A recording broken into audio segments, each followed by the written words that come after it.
Welcome to the Deep Dive, where we cut through the noise to bring you critical insights into the forces shaping our world. Today, we're dissecting a topic that's, well, pretty fundamental to every organization's resilience and growth, integrating ERM with COSO internal controls. Our source material for this exploration comes from EasyPathUni by Coordinations, featuring the expertise of Yazan Ibrahim. And speaking of Yazan, we are incredibly fortunate to have him as our guide today. He brings just a formidable blend of practical experience and deep theoretical understanding to this conversation. His professional journey includes serving as a head of audit for a financial department, so he gained invaluable, frontline insight into corporate finance and compliance there. He's also backed by a really impressive array of certifications: CISA, CFE, GRCP, GRCA, IPPA, FMBA, CBCA, and BIDA. Each one reflecting, I think, a profound commitment to excellence in his field. These credentials, coupled with his core skills in audit, risk management, financial analysis, it all underpins this holistic approach to safeguarding and, well, enhancing organizational value. And all of this is built upon a solid educational background that truly grounds his practical expertise. It's a real pleasure to be here. And, as you highlighted, those credentials and that experience, it's fascinating when we connect them to the bigger picture of today's topic. Yeah. They really represent that foundational shift needed in modern risk management. Yeah. Kind of bridging the gap from, let's say, theoretical compliance to practical strategic application. Absolutely. And that's really our mission today, to take you on a journey into the evolution of enterprise risk management, ERM, and the pivotal role of the chief risk officer.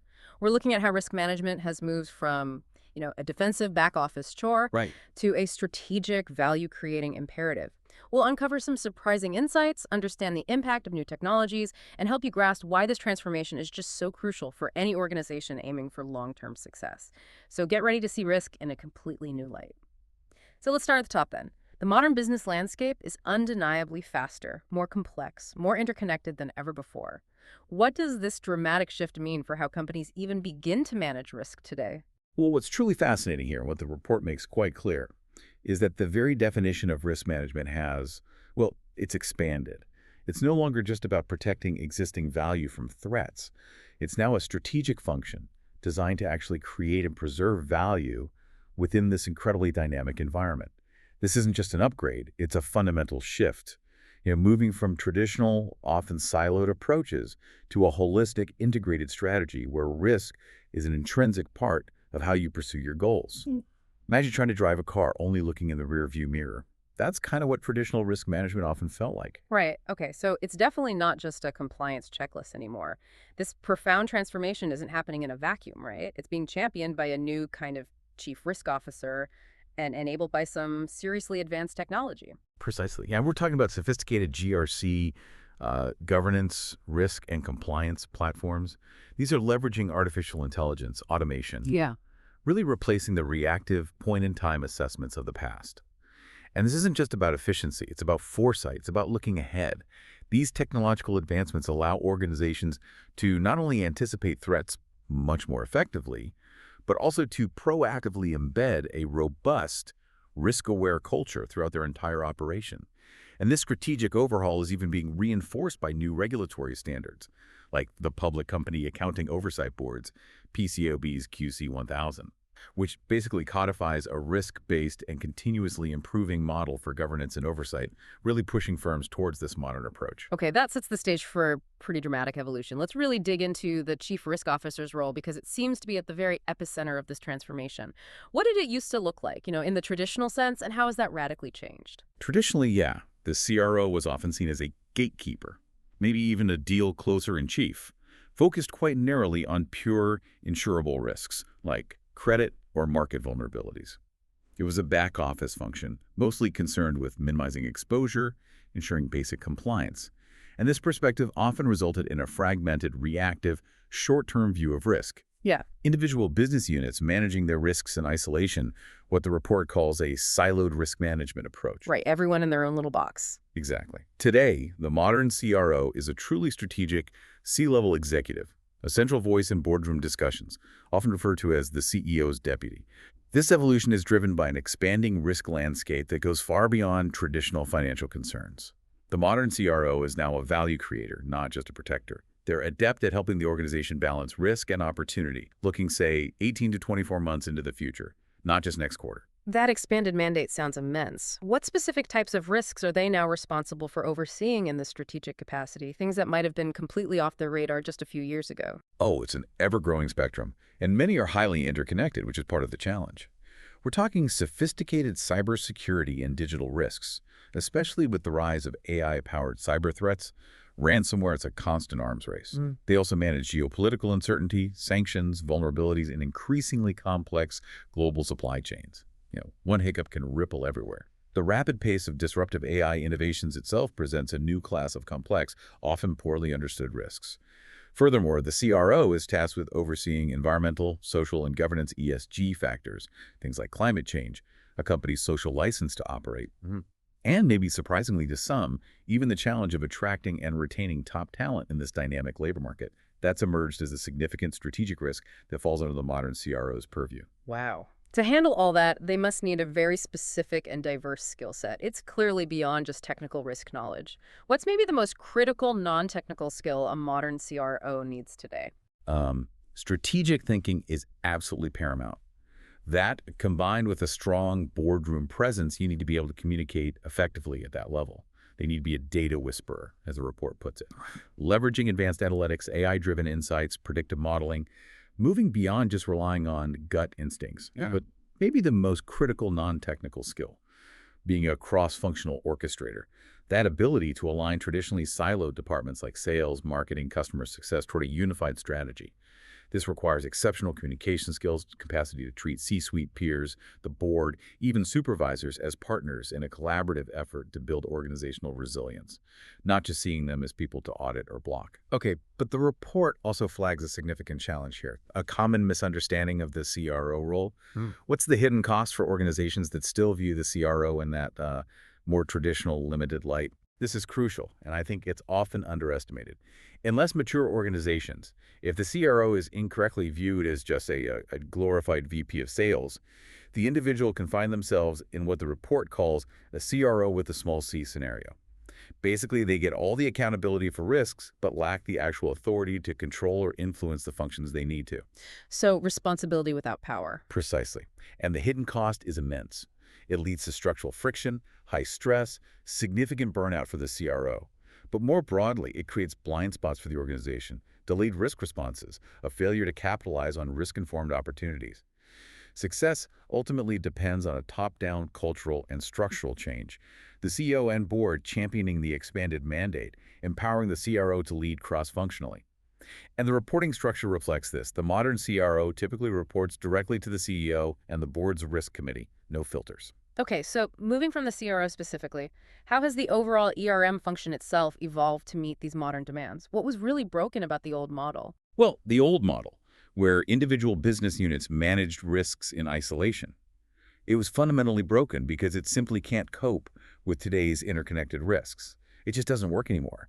Imagine a single supply chain disruption. It doesn't just halt production. It cascades into significant financial, operational, reputational, even legal issues. Right, it's a domino effect. Exactly. The modern ERM function, by contrast, takes a unified enterprise-wide view. It manages all risks as an integral part of the organization's overarching strategy and performance. This holistic, integrated process is a complete departure from that fragmented, siloed risk management of the past. That sounds like it requires a very different kind of team, not just a few traditional risk analysts. Who are the new players on the ERM team? What kind of skills do they bring? Precisely. It's now a truly multidisciplinary team. Absolutely. Beyond traditional risk professionals, the function needs domain specialists, people with deep expertise in emerging areas like cybersecurity, geopolitics, ESG, supply chain management, and to move from subjective assessments to more objective, data-driven analysis. The ERM function also incorporates data scientists, analysts proficient in advanced analytics, machine learning, and finally, navigating the increasingly complex regulatory landscape. That demands dedicated compliance and legal experts to guide the organization through evolving requirements, helping interpret and apply new rules effectively. And all of this is underpinned by a sophisticated technology stack, right? You mentioned GRC platforms. How are these integrated platforms specifically transforming daily ERM operations? What does that look like on the ground? Absolutely. Yeah, gone are the days of manual spreadsheets and siloed legacy tools, thank goodness. Today's ERM is built on integrated GRC governance, risk and compliance, and IRM integrated risk management platforms. Think solutions like Auditboard, MetricStream, or ServiceNow, those kinds of players. These platforms provide a single, centralized system for managing risks, controls, compliance, offering a unified, real-time view of the organization's risk posture. What's truly powerful is their ability to integrate disparate data points from across the organization. They can automatically link, say, a control testing failure to a specific regulatory requirement, Okay. and even trigger a corrective action workflow that transforms how operations are managed, making it much more seamless and responsive. How do automation and AI specifically transform ERM from the ground up? And I guess where are we still seeing challenges in integrating them effectively? Are there hurdles? Oh, they are absolutely integral, moving far beyond just buzzwords now. Automation handles routine, repetitive tasks, right? That frees up risk teams for more strategic analysis. This includes things like continuous control monitoring, or CCM, which automates the ongoing evaluation of internal controls to detect anomalies, flag discrepancies in real time. Then you have AI-driven predictive analytics using machine learning algorithms to forecast potential risks based on historical data, identifying patterns a human might miss.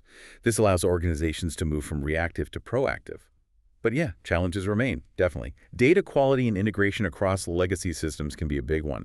Ensuring the AI models are transparent and explainable, avoiding the black box problem, and ironically, addressing the new risks that AI itself might introduce, like algorithmic bias or maybe over-reliance on its outputs without sufficient human oversight. That makes sense. This sounds like a complete team sport requiring seamless coordination. How do organizations ensure everyone, from the front lines to the C-suite, is actually on the same page regarding risk management? They achieve this through structured approaches, yeah. Most notably, the three lines model, which clarifies roles while trying to foster that cross-functional synergy.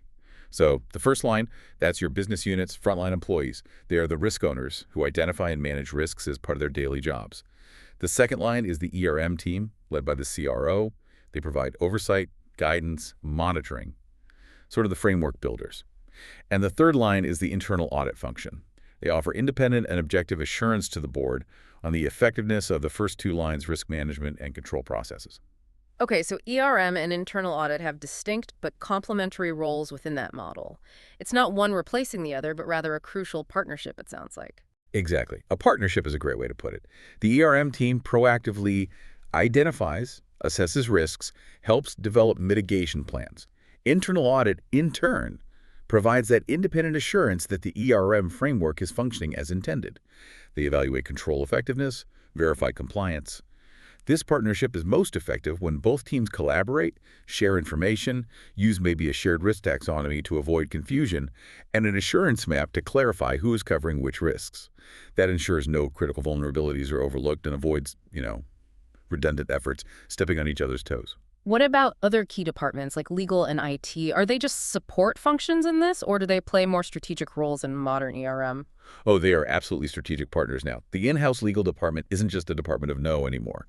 They are central players, providing strategic advice that balances legal implications with commercial realities.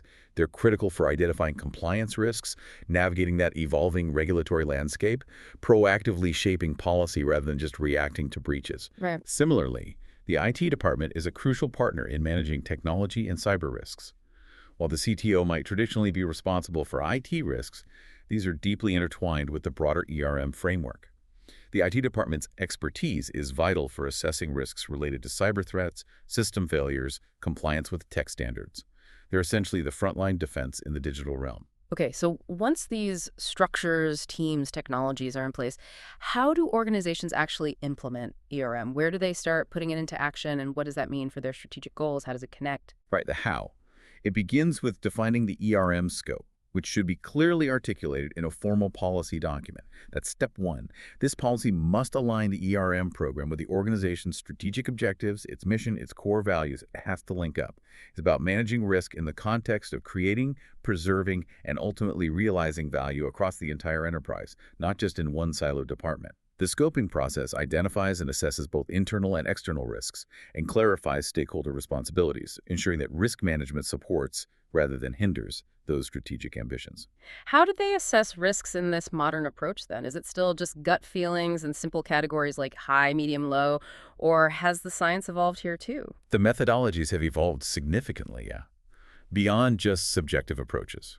Organizations today often use a combination qualitative, quantitative, and semi-quantitative methods to get a more holistic view. Qualitative assessment relies on expert judgment, descriptive ratings like high, medium, low. It's fast, but yeah, it can be subjective. Quantitative assessment uses numerical values, data-intensive methods like Monte Carlo simulation for greater precision, provides rigorous data-driven insights but needs extensive data. Right, more complex. Exactly. And the semi-quantitative approach tries to strike a balance. It combines a numeric scale with descriptive categories, offering more objectivity than purely qualitative methods without the maybe intensive data requirements of quantitative ones. The real insight here, I think, is recognizing that no single method is perfect. A blended approach usually provides the most comprehensive picture. Okay. And the traditional annual risk assessment, the big yearly review, is that still relevant, or does it become sort of a relic of the past in this dynamic environment? Well, traditional annual assessments provide a static snapshot, Right. and that can quickly become outdated. The danger of relying solely on them is that by the time you've analyzed the past year, the risk landscape has already shifted dramatically. Yeah, looking backwards. Exactly. Modern ERM shifts to continuous monitoring, providing ongoing awareness of information security, vulnerabilities, threats in real time. This is achieved through technologies like continuous control monitoring, CCM, which automates internal control evaluation. And by using dynamic key risk indicators, KRIs, that function as that risk radar we mentioned. These KRIs track live data transaction volume, login attempts, whatever's relevant, adapting as the business evolves, moving from what happened to what might happen next. It's like having real-time weather alerts instead of just looking at yesterday's forecast. Much more useful for planning. So what's the ultimate outcome of all this continuous assessment and monitoring? How does it translate into actual actionable change within the organization? The outcome is dynamic risk action plans. That's the key. Risks are prioritized using tools like heat maps based on their potential impact and likelihood. This allows for effective resource allocation focus on what matters most. Proactive mitigation strategies are then developed for high-priority risks. This might include implementing security controls, updating policies, transferring risk through insurance, whatever fits. The dynamic nature of these plans is crucial. They must be agile, adaptable in real time as new information emerges. This enables an organization to anticipate and respond to change swiftly. It isn't a static to-do list you check off once a year. It's a living document that continuously evolves with the business and its environment.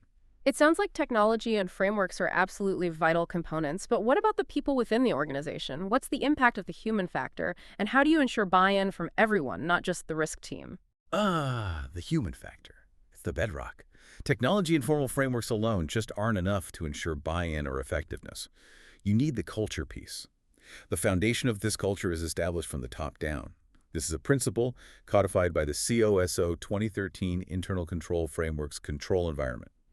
This requires a commitment to integrity, ethical values from the board, executive leadership. It requires independent oversight, a competent workforce, clear accountability.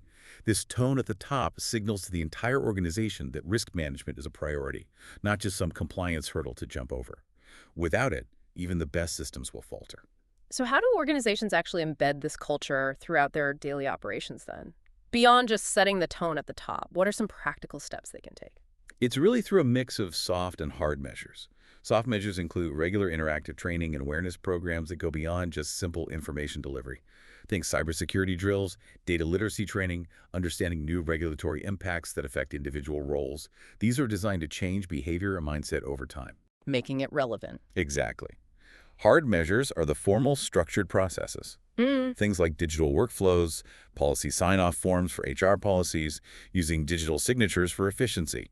These create a documented trail of accountability, which is especially important for managing global and remote workforces today.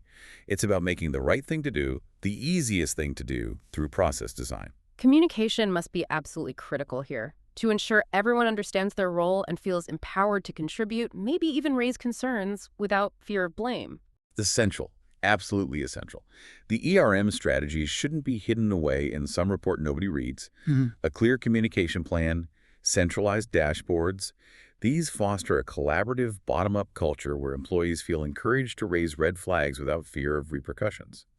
By celebrating early warnings, sharing lessons learned from near misses, the organization reinforces that risk awareness is valued, not punished.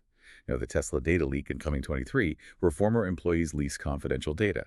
That starkly underscores how crucial robust internal protocols and a culture of accountability are. Even with strong external defenses, internal failings can be devastating if the human element isn't properly engaged and empowered to speak up. Right. So, with all this continuous monitoring and dynamic assessment going on, how does the oversight function adapt? Is the traditional internal audit still the main way things are checked, or is there a new approach to reporting and assurance? Traditional internal audits, they are primarily retrospective, right? They ask, are we doing what we say we're doing? They evaluate whether existing policies and controls have been followed. However, they're being complemented now by the Modern Risk Assessment Review, or RAR. This is more forward-looking. It asks, what should we be doing to prevent risks? The RAR focuses on identifying potential threats before they materialize and provides recommendations for future risk mitigation. It effectively informs the scope of future audits, making them more relevant. It's a proactive shift in how assurance is provided. So, it's fundamental shift again from periodic snapshots to continuous real-time insights. How does that change the way executives actually make decisions based on this information? Exactly. And technology is the enabler here. Instead of relying on manual audits and, end-of-quarter reports that might be weeks old, modern oversight uses real-time dashboards with dynamic risk heat maps, risk registers, key risk indicator performance metrics, all updated constantly. These provide executives with up-to-the-second visibility into the risk landscape. It allows them to quickly grasp the situation and prioritize actions based on truly current data. This immediate feedback loop means decision-making becomes far more agile and informed, moving away from reactive firefighting to more proactive steering of the business. How do automation and AI specifically elevate risk intelligence in this new approach to reporting? Beyond just faster data, what new insights do they actually offer? Well, automation streamlines the documentation, centralizes data, generates audit-ready reports. That makes the entire compliance process far more efficient and less prone to human error. Then AI and machine learning models provide predictive analytics. They can spot where risk might emerge next, forecast process failures, or flag hidden compliance gaps by analyzing vast volumes of data that no human team could possibly sift through alone. Finding needles in haystacks. Pretty much. This moves oversight from simply asking what happened to anticipating what might happen next. And continuous monitoring tools automate internal control testing. This not only replaces costly annual assessments, but also provides real-time intelligence for immediate detection and response to exceptions. It offers a depth of insight that was previously just impossible. And are regulators actually catching up with this rapid technological and methodological shift in ERM, or are they still kind of behind the curve on this? Oh, they're catching up. Very much so. The PCAOB's new QC 1000 standard, which takes effect December 15, 2025, that mandates a significant shift from a rules-based to a risk-based approach for audit firms. It requires registered firms to design, implement, and monitor a quality control system tailored to their specific risks. It's not one-size-fits-all anymore. The standard explicitly calls for a continuous feedback loop for improvement and introduces an external QC function for larger firms to reinforce independent judgment.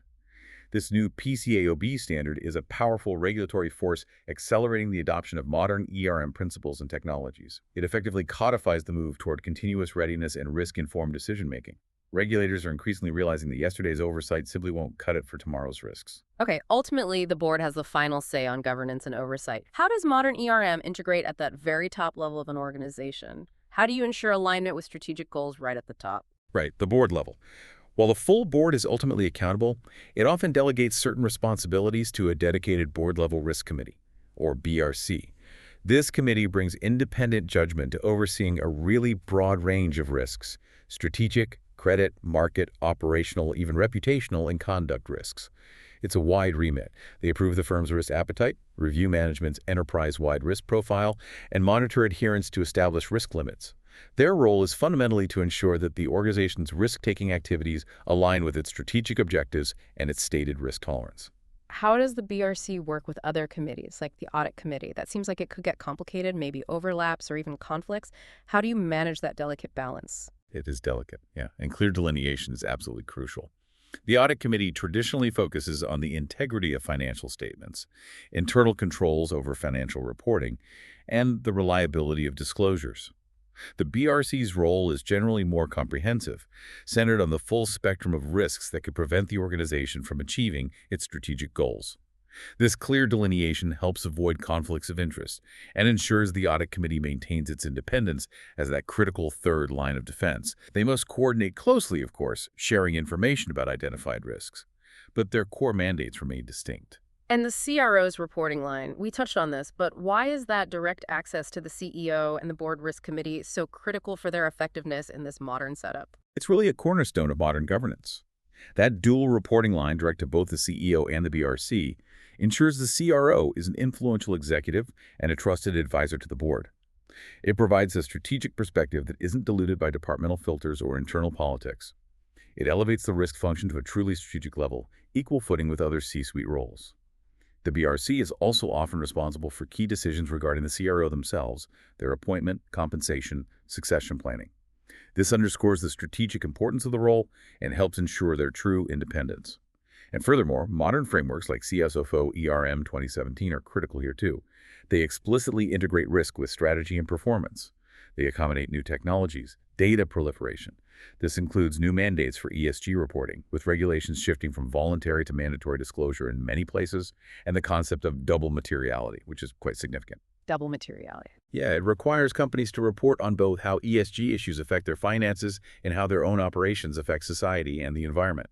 It's a much broader view of impact and responsibility, representing a huge expansion of what boards must consider. Wow. So what does this all mean for effective board oversight in this increasingly complex and rapidly evolving environment? What's maybe the single biggest challenge boards face in overseeing risk effectively today? I think the biggest challenge is that BRC members need sufficient time, sufficient expertise, and, crucially, reliable, up-to-date data. That's the trifecta. The sheer breadth of the mandate now, covering this wide array of non-financial risks like cyber, climate change, geopolitical instability, it can easily outpace traditional board structures and the time commitments members can realistically make. Just information overload. Exactly. And this underscores the critical need for advanced technology and continuous reporting to provide the BRC with the current, reliable, digestible data necessary to make effective decisions. Without this, board-level oversight of risks becoming a superficial check-the-box exercise rather than a strategic function that genuinely protects and creates value for the organization. So, as we bring our discussion to a close, what does this all signify for organizations today? We've definitely journeyed from fragmented, reactive risk management to something far more holistic, proactive, integrated. Look, this transformation isn't just some trend. It's an absolute imperative.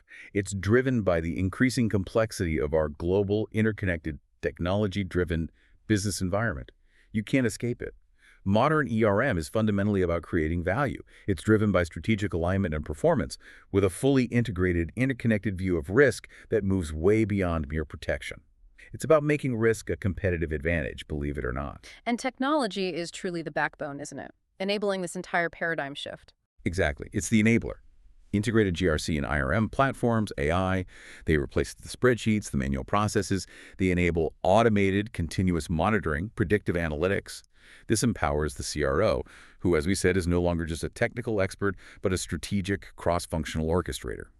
And it's all governed by a dedicated board risk committee. It's a complete living ecosystem designed for resilience and growth. So for our listener, thinking about their own organization, what are maybe the 2 or 3 most critical, perhaps even surprising actions an organization should take right now to truly embrace this modern ERM imperative? Where should they start? Okay, critical actions. First, I'd say stop viewing the CRO as merely a compliance officer. Elevate them to a truly strategic, empowered, cross-functional leader.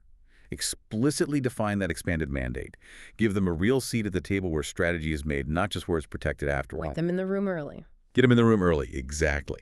Second, invest in a unified technology stack, specifically integrated GRC or IRM platforms, leveraging AI for automation and predictive analytics. The cost of not doing so in missed opportunities and unmitigated risks far outweighs the investment in the long run.